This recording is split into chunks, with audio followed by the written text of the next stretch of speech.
that's when you start taking it to a level of keeping people against the wheel or violating the law to the extent that, or providing refuge to those that violate the law. That's where some of these compounds get in trouble.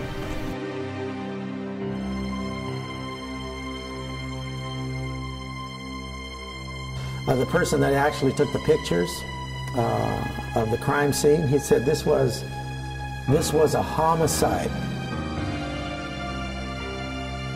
This was homicide. It was not an accident. It was also prophesied by Ellen White and Victor Hoddeth, Ben Roden, and even Lois Roden, that there would come an apostate movement within our own ranks that would make Christ a non-entity, so that this individual who was claiming to be God in the flesh would take over the church. In 1984, I presented all the, the prophecies, okay, all the statements in front of the elders of the church, in front of David Koresh, and there was about 180 people in the church at that time. And I basically said to Vernon Howell, you're the one that's bringing this apostate movement, aren't you? And he agreed with me. He got up, put his arm around me, looked at everybody, and he said, this brother's teaching truth.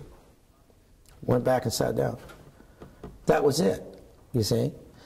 3 days later, he took his people out of here. And in Ezekiel 28, which is what she said was going to be fulfilled in our ranks in the Seventh-day Adventist Church, that Christ and God were going to be made a non-entity by someone that comes along and claims to be God in the flesh. Right. And completely sidesteps who Christ, the only begotten Son of God, is. That's what we believe, see, that he's the Messiah.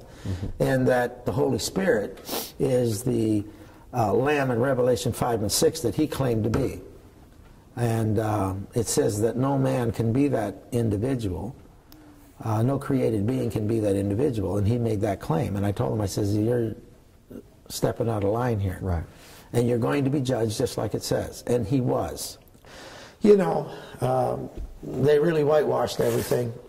I know from the prophecy that these people were slaughtered, because that's what it says. And they're not slaughtered by their own people. They're slaughtered by the person that comes in, that God sends in to carry out, the judgment. Right. But I keep insisting that this was a judgment of God. It wasn't a maniacal, religious freak. This guy was bringing judgment, and he's also bringing judgment on the very ones that brought the judgment on him, which would be the United States of America.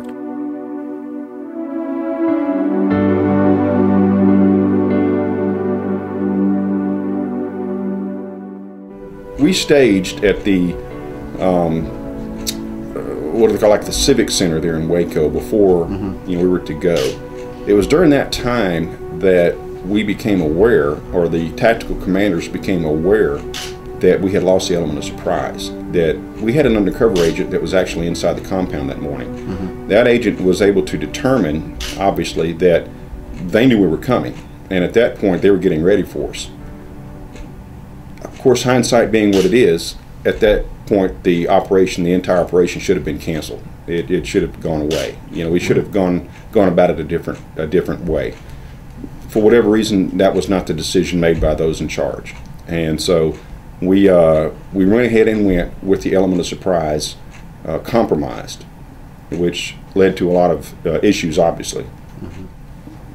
That was, I assume it still is at the time, the largest law enforcement shooting ever. There were rounds, thousands and thousands of rounds fired. There were 2 trailers in a row. I was the third person off the second trailer. I'd say we were about 3/4 of the way unloaded when the shooting began. And they just started shooting. Just started shooting. I can remember that as we were getting close to the door, I could look down and I heard the gunfire, and I was trying to think, why are they shooting at us? And then I looked down and I could see the gravel around me popping up, And so I could tell that they're not only shooting at us, they're shooting at me. And so that, you know, then things really turned real weird real fast. We never really made it towards the front door. We got inside that little gated compound, and I fell, and I can remember not knowing why I fell. There were other people that were returning fire, you know, getting cover or whatever. Well, I fell, and then while I'm on the ground, I can remember still seeing the gravel and stuff blowing up around me, knowing that, well, they're still shooting at me. And there was an individual beside me, one of our agents, and I just said, man, I don't know what's going on, I'm in pain. So, you know, he said, where? I said, in both of my legs. I said, I guess I don't know, something happened. And he took out a knife and cut my pant leg and said, something happened, you know, you've been shot. They had the upper hand on us. They had positions of cover. They had more firepower. They had bigger weapons. And we were in a big-time disadvantage. They were actually shooting a 50 caliber rifle at us. There were some of our tactical leaders or leaders that were at another location that had ultimately made phone contact with those inside the compound. And they were trying to negotiate a ceasefire so that we could get our dead and wounded and leave. And so we would start thinking about doing that, and then the gunfire would start again. And then they'd say, you know, 20 minutes later they'd say, okay, they're not going to shoot now, y'all need to get up and let's start backing out. And then the shooting would start again. There's a small memorial that the Waco has, the city of Waco has, in town for all law enforcement officers killed in the line of duty. And on February 28th, they allow us to participate.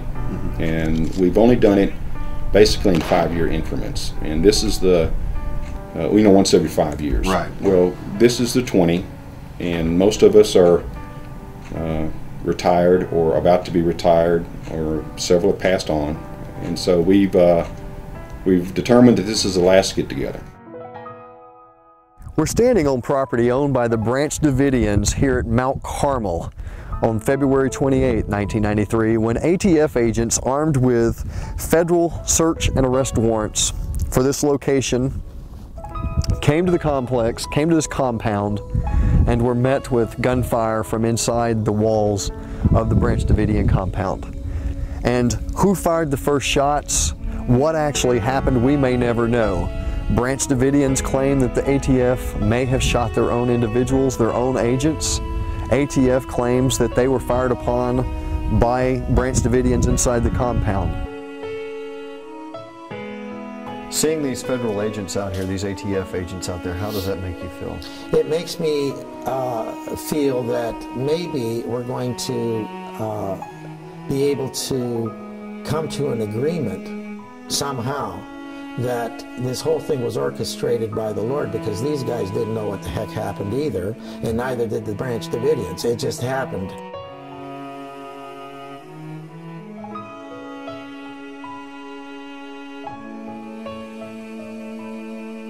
I would say probably even the guys that work with me, unless they knew, it's something I don't talk about.